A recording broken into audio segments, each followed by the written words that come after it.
everybody, welcome back to the channel. We are on the third gear video, and this is all about the sleep system that I have chosen for the trail and my shelter as well. And you'll see in a second why I say shelter in air quotes. Looking down here, I've got it laid out. So this is a Mountain Laurel design bivvy, and this is what I'm going to be bringing instead of a tent.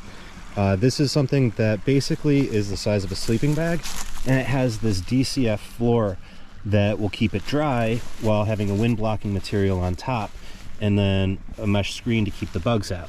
Inside there you can see my sleeping quilt. That's the one that I've been using for the last few trails. It's a Z-Pax 30 degree rated.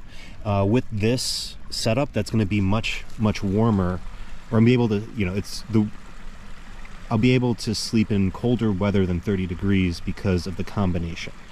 I'm not going to bring a Tyvek ground sheet because that DCF floor should be fine on the trail. And I haven't used the hitchhiking signs that I used to make, so like just decided that that's probably not necessary to bring anymore.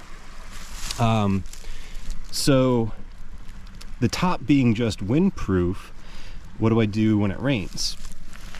Well, I've got this flat tarp that I'm going to be using, and this is basically just a rectangle. I think it's like 6 feet by 10 feet, and using my trekking poles and 8 stakes that I will be bringing out, I'm going to be able to use those to kind of tent out the tarp over the bivvy. So it'll allow me to do like an A-frame, or using trees and other stuff, different types of configurations, which will allow for a lot more flexibility.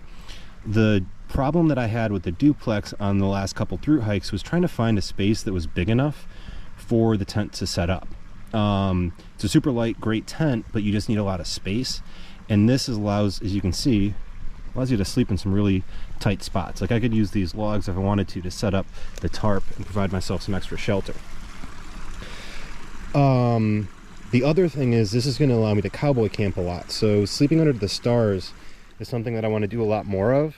After you spend some time in the outdoors, you get a little bit more bold when it comes to sleeping choices, and you realize that a tent isn't really a necessary, protection, and it's okay to just sleep outside in the open air, whatever.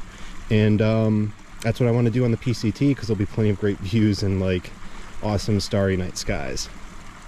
The last few pieces for my sleep system and shelter system is the Sea to Summit premium pillow. I've got a Thermarest.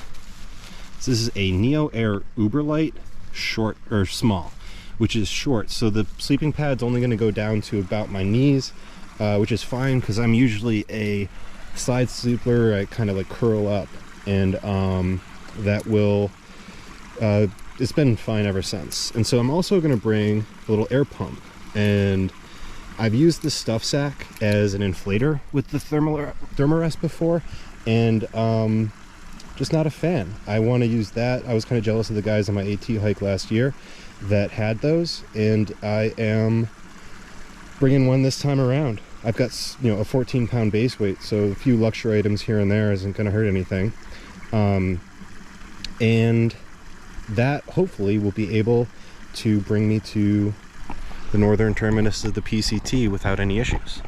But trying this out, I wouldn't recommend this for somebody that's first going out hiking that doesn't have a good comfort. I would recommend starting with a tent with a frame or freestanding tent. Big Agnes Copper Spur is a great one. The REI Quarter Dome is another great one. And then moving to, I think they're called tension tents, and it's basically what the duplex is, where you're using your trekking poles and guidelines to create tension that stretches the tent material into the shape that it needs to. I will leave it at that, and see you guys next week, or not next week, tomorrow, for all of the clothes that I'll be wearing and carrying while I'm on the trail. See you then.